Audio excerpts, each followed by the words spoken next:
Guys आपसे बता दूं कि आज हम लोग सरप्राइज देने वाले हैं आपको, क्योंकि आज हम पढ़ाने वाले हैं क्लास 12th का first chapter reproduction in organism, यानी कि जीवों में जनन। जी हाँ, हम लोग पढ़ेंगे किस किस जीव में किस तरह से जनन होता है, उन सारे प्रक्रियाओं को हम लोग पढ़ने वाले हैं। तो बच्चों, इस चैप्टर पर आपको पार्ट वाइज पार्ट करके वीडियो मिलने वाला है। चैनल को सब्सक्राइब कर ले और बेल आइकन को ऑल पे सेट कर ले, ताकि आपको प्रत्येक पार्ट का नोटिफिकेशन मिलते रहे। अगर बात करें बच्चों सबसे पहले जनन की, तो इसका इंग्लिश होता है रिप्रोडक्शन। रिप्रोडक्शन का अर्थ हिंदी होता है जनन। अब देखिए, अगर आप टेक्स्ट बुक उठाइएगा तो केवल एक ही चैप्टर दिया होगा उस रिप्रोडक्शन यानी जनन, और उसमें 3 चैप्टर एक ही में मिक्स करके देगा। कौन कौन सा? Reproduction in organism, sexual reproduction in flowering plant, Pushpi पादपों में लैंगिक जनन, और तीसरा सेक्सुअल रिप्रोडक्शन इन ह्यूमन यानी मनुष्य में लैंगिक जनन। ये तीनों चैप्टर एक ही चैप्टर के अंतर्गत पढ़िएगा। और वैसे साइड बुक की बात करें, बहुत सारा साइड बुक है, तो आप पढ़िएगा पहले फर्स्ट चैप्टर 12th क्लास की रिप्रोडक्शन इन ऑर्गेनिज्म यानी जीवों में जनन, पूरी प्रोसेस आप समझिएगा उसमें। उसके बाद सेकंड चैप्टर आप पढ़िएगा sexual reproduction in flowering plant, और थर्ड चैप्टर पढ़िएगा क्या? सेक्सुअल रिप्रोडक्शन इन ह्यूमन यानी हम जैसे जीवों में किस तरह से लैंगिक जनन होता है। और ये एनसीईआरटी टेक्स्ट बुक में सारे चैप्टर जो होते हैं एक ही में मिक्स होते हैं, ठीक है। तो कभी भी एडवाइस आपसे रहेगा कि आप साइड बुक पढ़िए। किस लिए? अगर बेसिकली आप बोर्ड का प्रिपरेशन कर रहे हो तो उसमें सबसे ज़्यादा मददगार होगा, क्योंकि प्रत्येक जीवों में जिस जिस तरह से जनन होता है उस सारी बातों को आप पढ़िएगा। अगर आप नीट का स्टूडेंट हो या नीट का प्रिपरेशन कर रहे हो तो उसके लिए भी साइड बुक बहुत महत्वपूर्ण होता है, ठीक है। तो चलिए सबसे पहले हम समझते हैं रिप्रोडक्शन। देखिए, रिप्रोडक्शन का अर्थ होता है बच्चों निर्माण।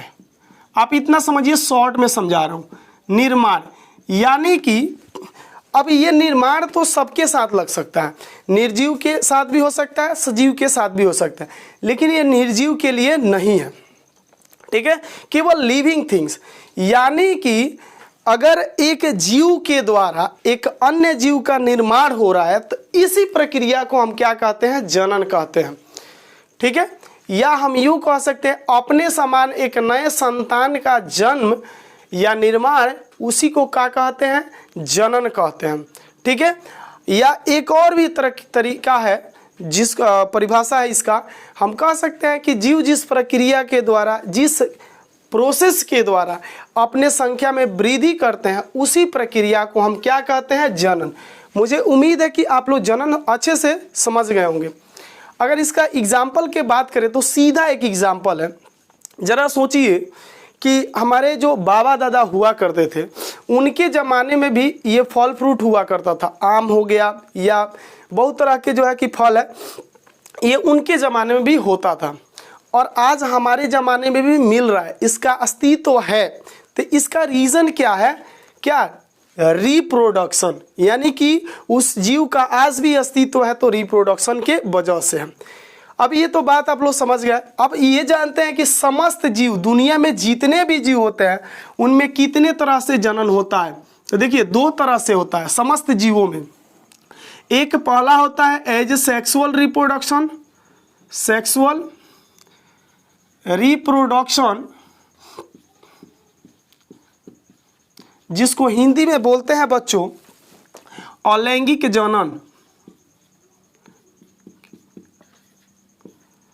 जनन देखिए, और दूसरा जो प्रोसेस होता है वह होता है सेक्सुअल रिप्रोडक्शन,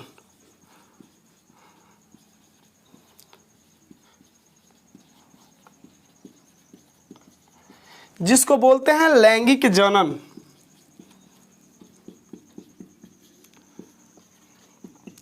ठीक है बच्चों। अब देखिए, सबसे पहले आइए हम समझते हैं, इसको समझने से पहले, ये दोनों जनन के दोनों प्रोसेस को समझने से पहले हम एक और टर्म को समझ लेते हैं जो कि बहुत हमारे लिए इम्पोर्टेंट है। पहला ये टर्म है लाइफ समरी। क्या होता है? लाइफ लाइफ, इसको स्पर्म भी बोला जाता है, लाइफ समरी, यानी कि इसको बोलते हैं जीवन अवधि। अवधि, देखिए जीवन अवधि क्या होता है? जीवों के जन्म से लेकर के उसके प्राकृतिक मृत्यु तक के बीच की जो अवधि होती है उसी को कहते हैं क्या? जीवन अवधि। प्रत्येक समस्त जो धरती पे जीव है उनका एक जीवन, अपना अपना जीवन अवधि है, यानी कि वह जब से जीवित हो, मतलब जन्म लेगा तब से, और जब तक वह प्राकृतिक उसका मृत्यु होगा। ऐसे एक्सीडेंट वगैरह ये सब को नहीं देखना है।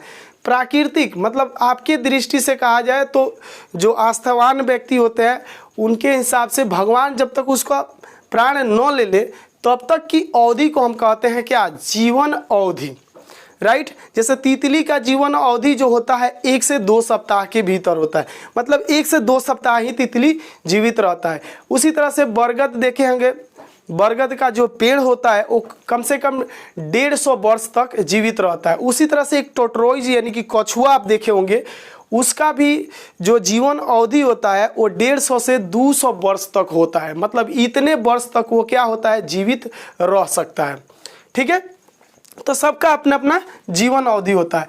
अब देखिए जीवों के जन्म से लेकर के मृत्यु तक जो अवधि है वो तो जीवन अवधि कहलाता है, लेकिन इनके जन्म से लेकर मृत्यु तक के बीच में बहुत तरह के क्रियाएं होती हैं। जैसे कि पहला क्रिया है रिप्रोडक्शन की, यानी कि जनन की, यानी कि वह अपने संख्या में वृद्धि करते रहते हैं, यानी अपना अस्तित्व कायम रखने के लिए वही कहलाता है जनन, राइट। अब देखिए ये तो आप अच्छे से समझ गए होंगे जीवन अवधि। अब देखिए सबसे पहले ये जो जनन के 2 तरीके हैं वो कौन कौन से, कैसे होती है, आइए जानते हैं। तो सबसे पहले एज ए सेक्सुअल रिप्रोडक्शन, अलैंगिक जनन, या समझ जाइए कि इसमें केवल इस तरह की जनन में केवल एक ही जनक की आवश्यकता होती है। जनक की क्या होती है?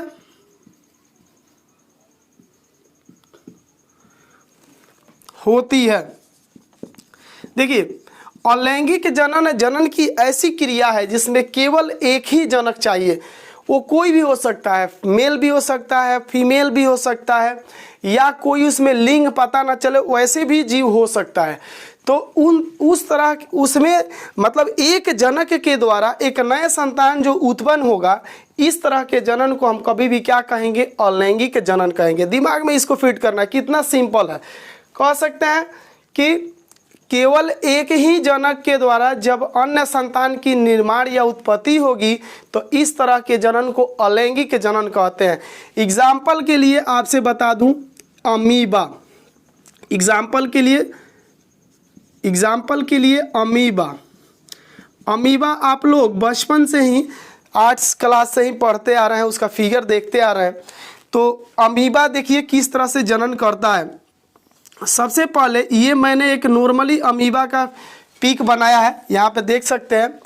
ये एक इनकी केंद्रक होती है, ठीक है। और ये जो खुला हुआ मुंह है, ये भाग ऐसे खुला हुआ भाग है, ऐसे देख रहे हैं आप खुला हुआ भाग, ये वाला भाग, इसको बोलते हैं कुटपाद।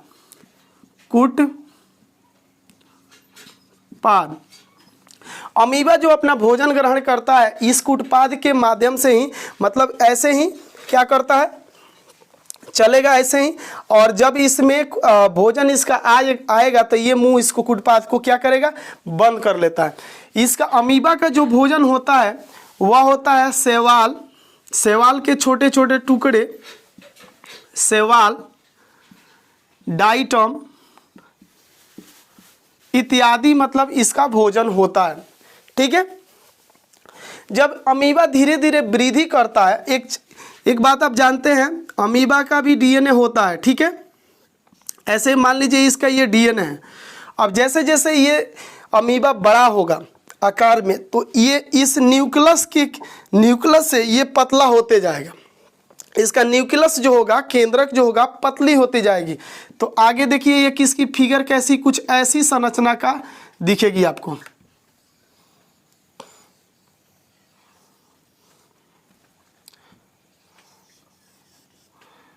आपको कुछ ऐसे अमीबा का स्ट्रक्चर देखने को मिलेगा। ठीक है बच्चों, ये उसकी डीएनए हो गई। अब आगे ये क्या होगा, इसके जो न्यूक्लियस है यानी डीएनए है वो दो भागों में बट जाएगा, यानी कि एक अमीबा इधर की तरफ बन जाएगा और दूसरा अमीबा इधर की तरफ बन जाएगा, राइट। अब ये जो बना हुआ अमीबा है इसी को हम कहते हैं डॉटर सेल।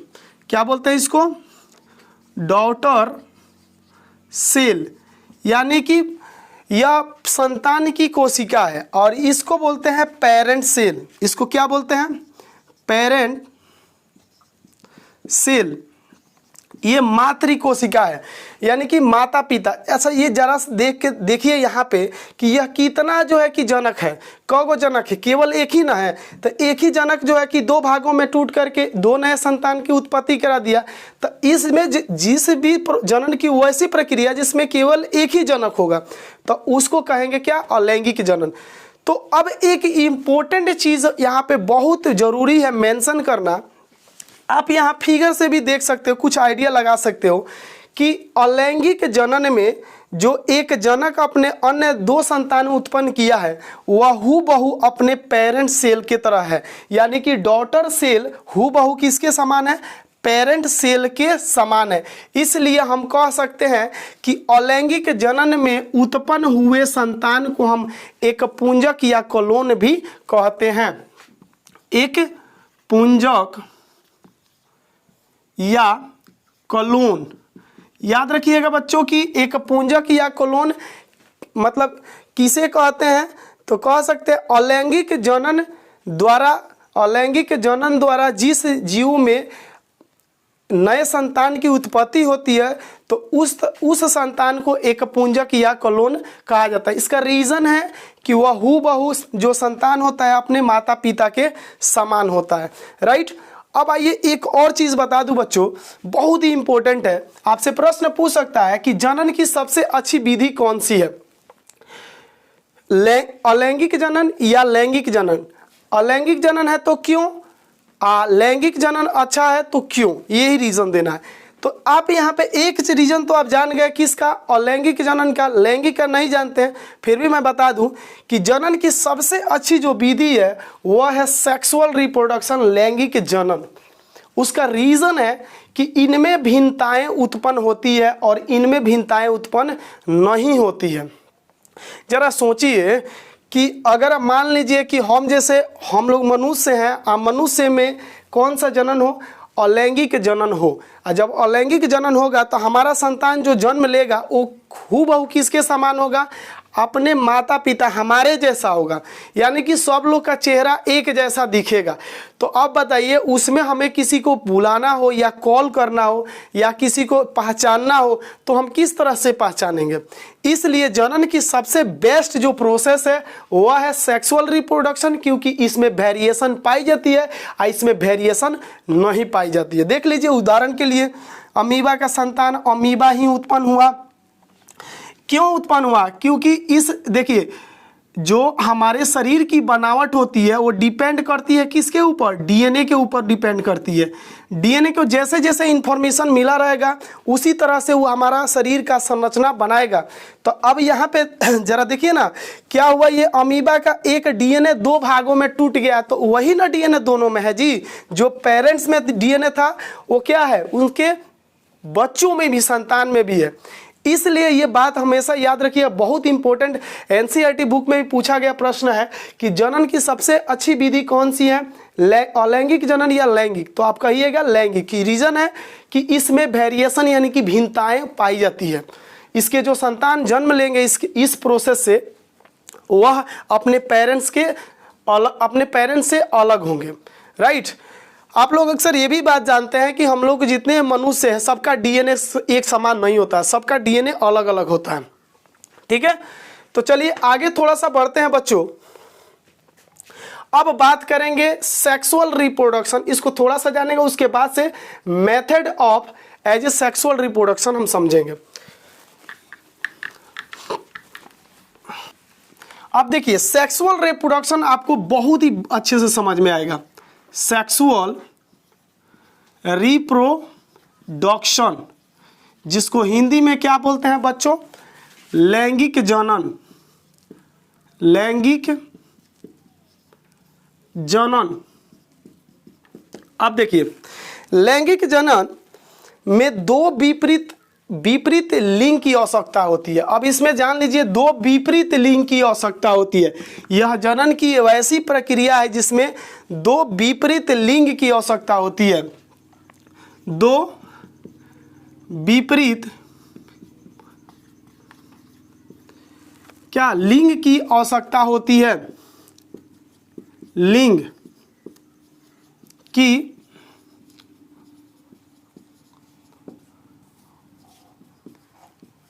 बस सिंपल में मैं लिखा हूं ताकि आपको समझ में आते चले।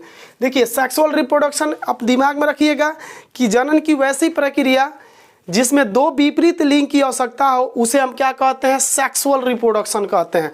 अब दो विपरीत यानी कि एक नर हो तो दूसरा मादा होनी चाहिए। ये नहीं कि एक नर है तो एक और दूसरा भी नर हो जाए, नहीं, एक नर है तो दूसरा क्या होना चाहिए, मादा। अब ऐसा नहीं कि एक मादा है तो दूसरा भी मादा। कभी आप सुने हैं कि पुरुष मिल करके कब संतान को जन्म दिए हैं? बिल्कुल नहीं।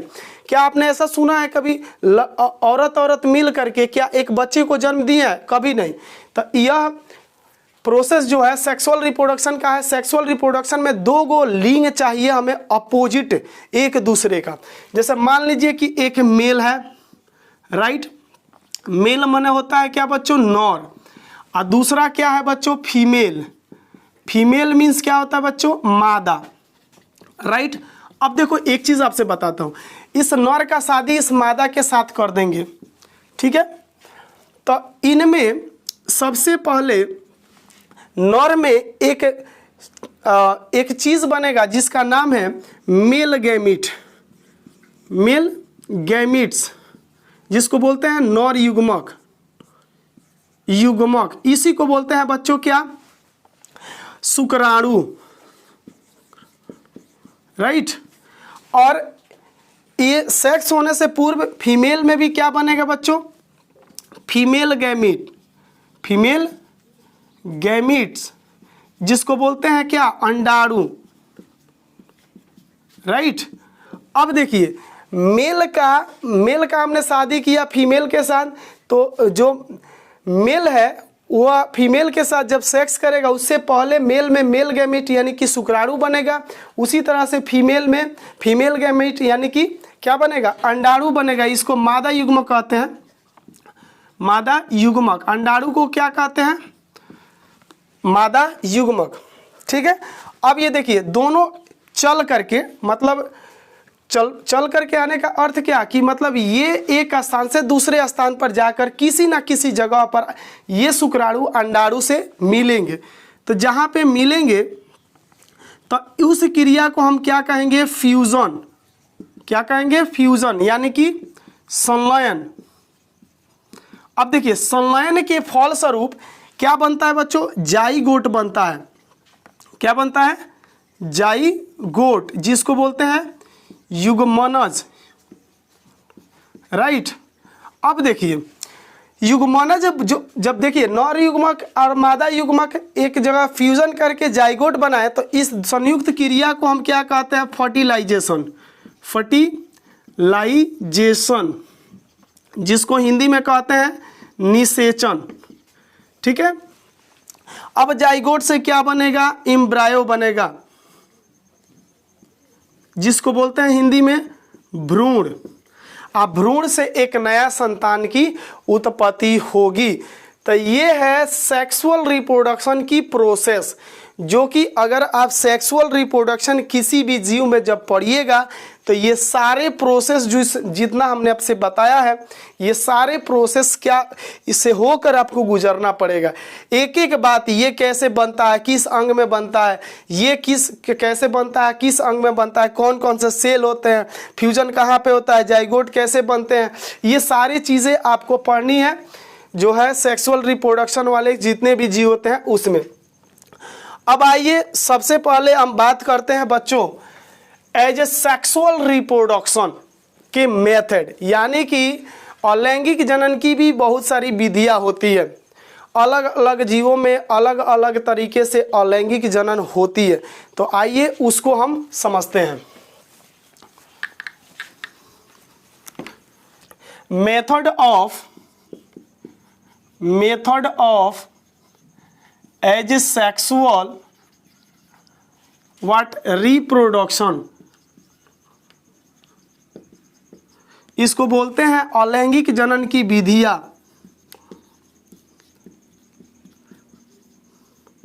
जनन की विधियां, तो ये हमें पढ़ना है कि एज ए सेक्सुअल रिप्रोडक्शन की कौन कौन सी विधियां होती है। देखिए, ये जो भी विधियां हम बताने जा रहे हैं उससे सबसे ज़्यादा ऑब्जेक्टिव क्वेश्चन पूछे जाते हैं। किस तरह से पूछे जाते हैं उसको मैं जिक्र करूंगा। आइए स्टार्ट करते हैं। सबसे पहले जो अलैंगिक जनन का पहला जो मेथड है वह है बाइनरी फ्यूजन। बाइनरी फ्यूजन, आप लोग बाइनरी फ्यूजन यानी कि द्विखंडन का नाम सुना होगा, द्विखंडन। देखिए, अलैंगिक जनन के सबसे पहला विधि जो है वह है द्विखंडन, ठीक है। इसके लिए एग्जाम्पल मैं बता दूं, एग्जाम्पल कि किस तरह के जीव में द्विखंडन पाया जाता है। जैसे अमीबा हुआ है, अमीबा या प्रोटोजोआ हुआ, प्रोटोजोआ, यूग्लिना या प्रोटोजोआ संघ।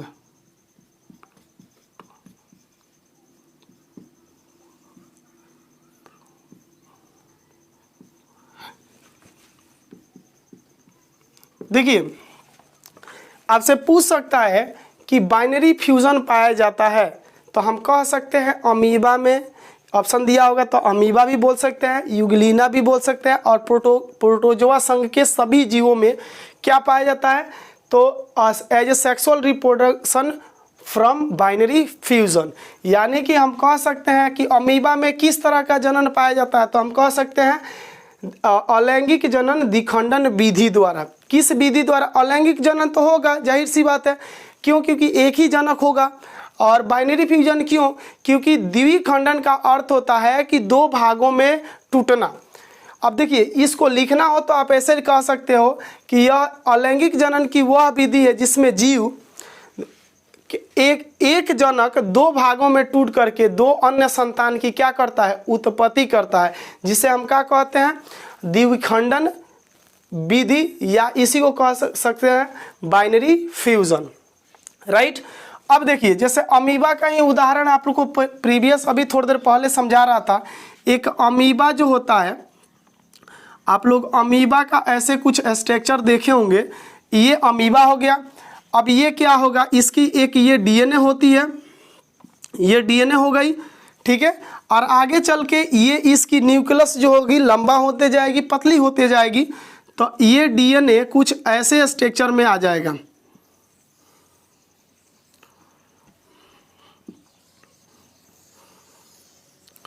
कुछ ऐसे स्ट्रक्चर ये बना लेगा, राइट। अब इसके डीएनए क्या हो गया है? पतला हो गया है, ठीक ना। अब ये डीएनए टूट करके दो भागों में बट जाएगा, दो भागों में बट जाएगा। एक अमीबा ऊपर बना लिया, एक अमीबा क्या बना लिया? नीचे बना लिया। देख रहे हैं? तो इसी को बोलते हैं बाइनरी फ्यूजन, जिसमें जीव क्या होंगे? दो भागों में टूटकर और अन्य दो संतान की उत्पत्ति करेंगे, वह बाइनरी फ्यूजन होगा। यहाँ पे देखिए, एक अमीबा भाग लिया था, इसलिए यह अलैंगिक जनन का हिस्सा हुआ। और दूसरा कि यह दो भागों में टूटा, तो जिसको हम कहते हैं बाइनरी फ्यूजन। तो आपसे प्रश्न पूछ सकता है कि बाइनरी फ्यूजन पाई जाती है तो अमीबा में, यूग्लिना में, प्रोटोजोआ में। और सेकंड मेथड के बात करें बच्चों, यूग्लिना है चाहे अमीबा है, ये सब क्या होते हैं? द्विखंडन विधि द्वारा अलैंगिक जनन करते हैं। अब देखिए, स्पोरुलेशन दूसरा जो मेथड है, स्पोरुलेशन, जिसको क्या बोलते हैं? बीजाणु जनन। क्या बोलते हैं इसको? बीजाणु जनन। बीजाणु जनन। अब बीजाणु जनन क्या होता है और ये किस तरह के जीव में पाया जाता है, तो उदाहरण इसके बीजाणु जनन का सबसे बढ़िया जो उदाहरण है, सबसे उत्तम उदाहरण है, वह है पेनिसिलियम।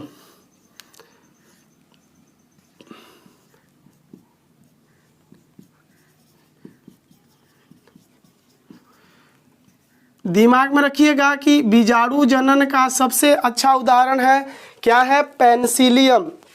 यानी कि बीजाणु जनन किस में पाया जाता है, तो पेनिसिलियम में। अब बीजाणु जनन किसे कहते हैं, तो कह सकते हैं कि यह अलैंगिक जनन की वह विधि है जिसमें कोई जीव बीजाणु उत्पन्न करते हैं और बीजाणु अंकुरित होकर के एक नए जीव का क्या करता है, उत्पत्ति करता है, जिसे हम क्या कहते हैं, बीजाणु जनन कहते हैं। जैसे देखिए पेनिसिलियम, आप लोग देखे होंगे पेनिसिलियम का कुछ ऐसे फोटो, मतलब फिगर ऐसे कुछ आप लोगों ने जरूर देखा होगा।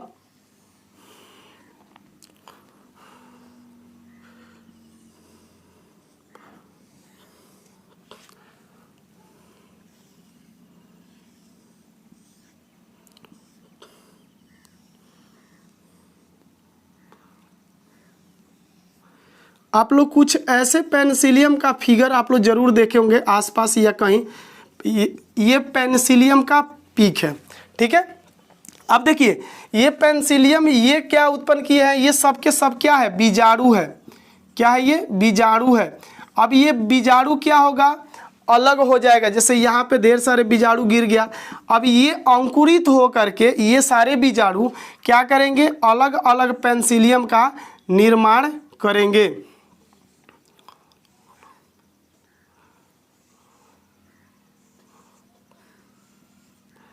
ये अलग अलग पेनिसिलियम का क्या किया है, देखिए निर्माण कर रहे हैं।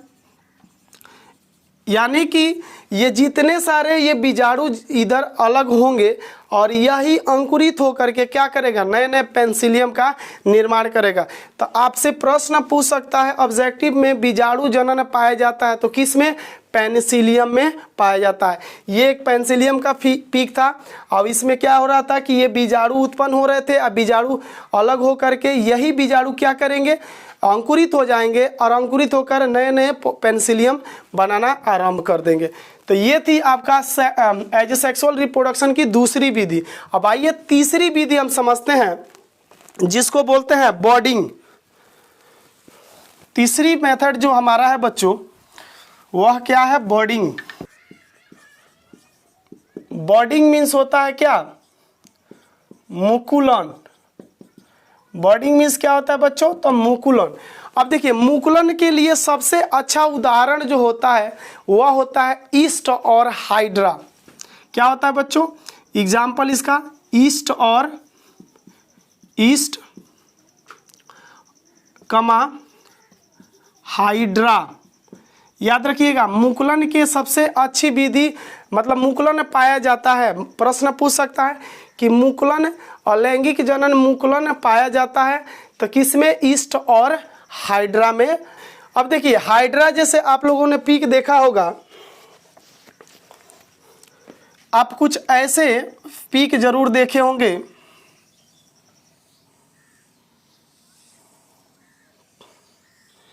ये आपका किसका पीक है बच्चों, तो ये है आपका हाइड्रा का।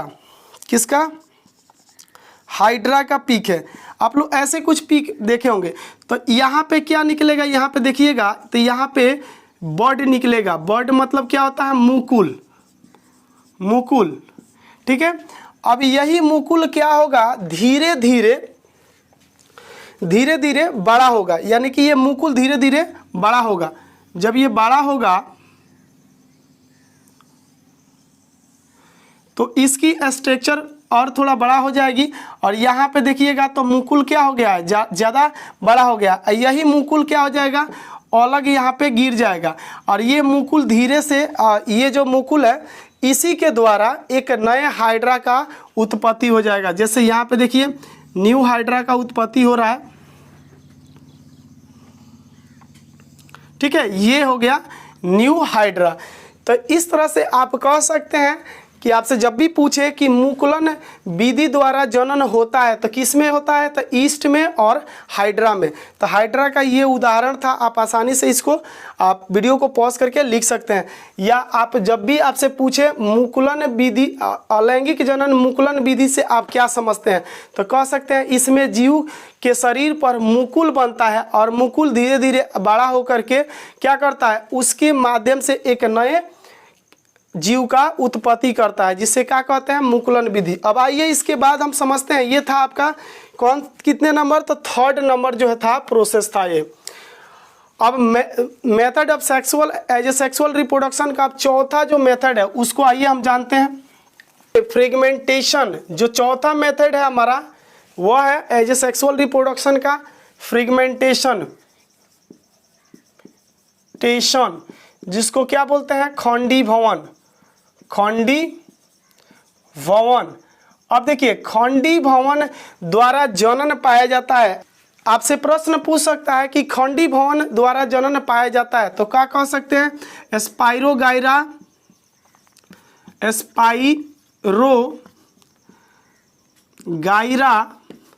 या और यूथ्रिक्स में।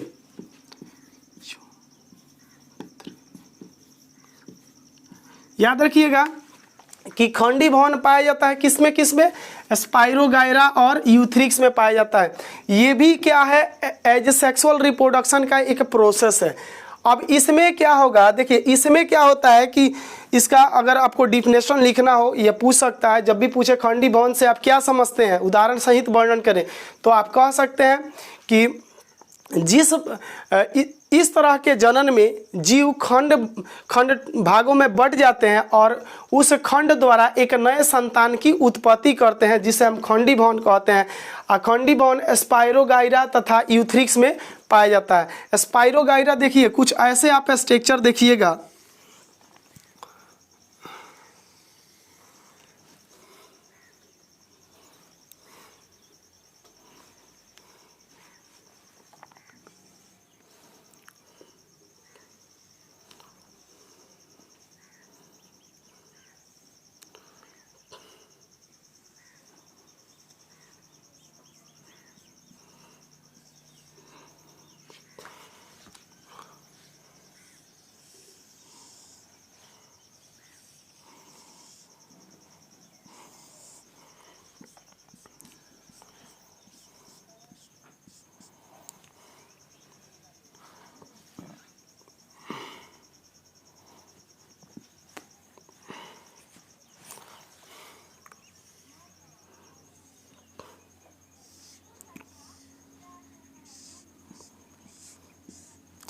ठीक है। ये आपका स्पाइरोगाइरा का पीक है और ये क्या होगा, यहाँ से ये खंड खंड होते जाएंगे, मतलब जितने खंड होगा उस खंड के द्वारा, जैसे ये खंड यहाँ पे बन गया, आप देख रहे हैं, इस खंड को मैं यहाँ पे बना रहा हूँ,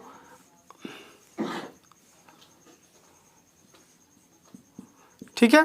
ये जो आप खंड देख रहे हैं ये स्पाइरोगाइरा का है, ठीक है। तो देखिए जितने खंड होगा स्पाइरोगाइरा का, उसी खंड के द्वारा एक नया स्पाइरोगाइरा क्या होगा, बनते जाएगा। जैसे यहाँ पे आप एक पीक बना रहा हूँ स्पाइरोगाइरा का,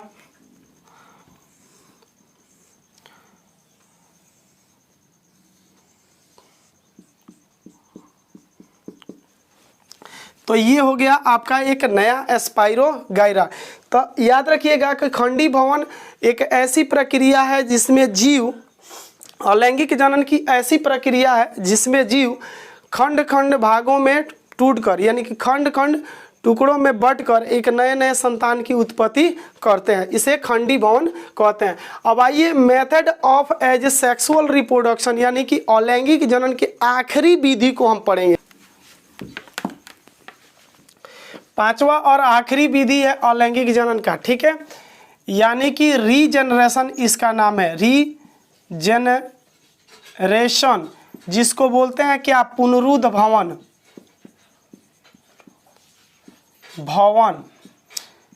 पुनरुद्ध भवन।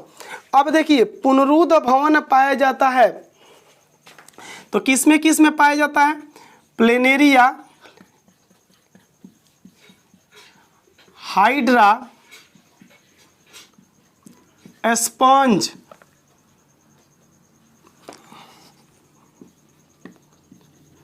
अमीबा।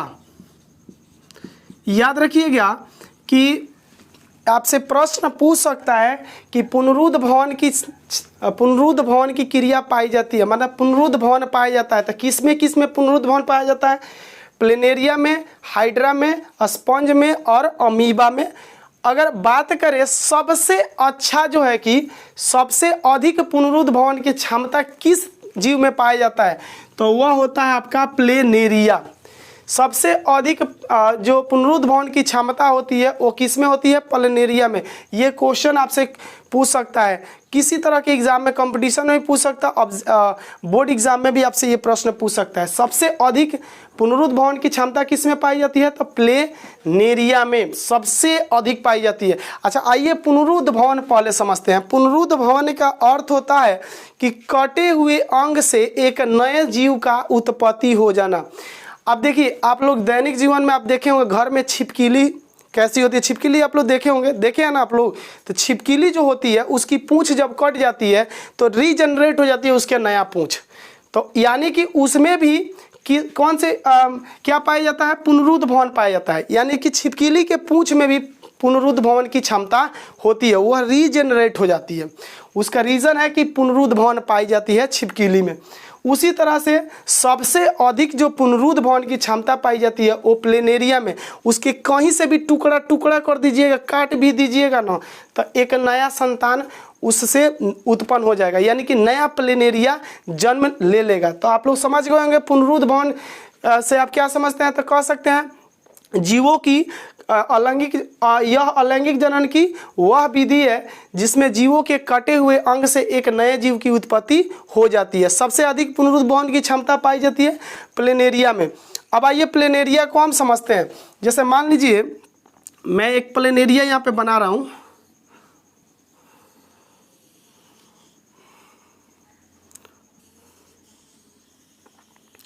ये आपका एक प्लेनेरिया हो गई, ठीक है। तो अब ये इसको काटिए, यहाँ से काट दीजिए, अब फिर यहाँ से काट दीजिए, फिर ऐसे काट दीजिए, फिर ऐसे। अब देखिए यहाँ पे कटा हुआ उसको हम दिखा रहे हैं, ठीक है। ये कटा हुआ भाग है और यहाँ से दूसरा ये कटा हुआ भाग है, ऐसे कटा हुआ है, दिख रहा है। और तीसरा जो है आपका कुछ ऐसे कटा हुआ है,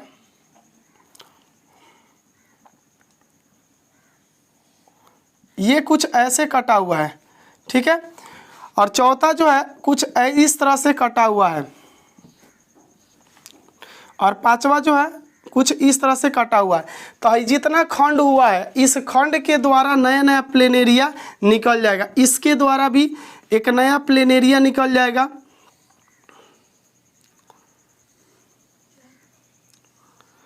देख रहे हैं, इसके द्वारा भी एक नया प्लेनेरिया रीजनरेट हो जाएगा, प्लेनेरिया, ठीक है। तो इसी को बोलते हैं क्या? पुनरुद्ध भवन। पुनरुद्ध भवन का अर्थ होता है कि जीवों के कटे हुए भाग से एक नए संतान की उत्पत्ति। सबसे अधिक पुनरुद्ध भवन की क्षमता पाई जाती है किसमें? तो प्लेनेरिया में। प्लेनेरिया का हमने यहाँ पे उदाहरण दिया। तो बच्चों इस वीडियो में हम लोग को बायोलॉजी क्लास 12th के फर्स्ट ये भाग था, इतना ही पढ़ना था। इसके बाद हम मिलेंगे नेक्स्ट वीडियो में। तब तक के लिए मुझे दीजिए इजाज़त। जय हिंद, जय भारत।